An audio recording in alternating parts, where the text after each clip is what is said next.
NPP Chief and Chief Minister of Meghalaya Conrad Sangma arrived in Dimapur to meet the Chief Minister of Nagaland, Neiphiu.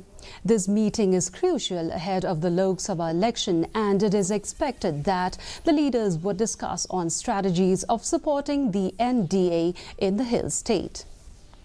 The political activities have intensified in all the northeastern states as the election would be held on April 19th in many Lok Sabha seats in the northeastern states.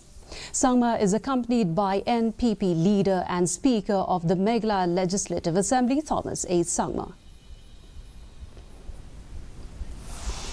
The Speaker of the Nagaland Legislative Assembly, who is also a very senior leader of the party, who has been with the party since Neiphiu Sangma's time.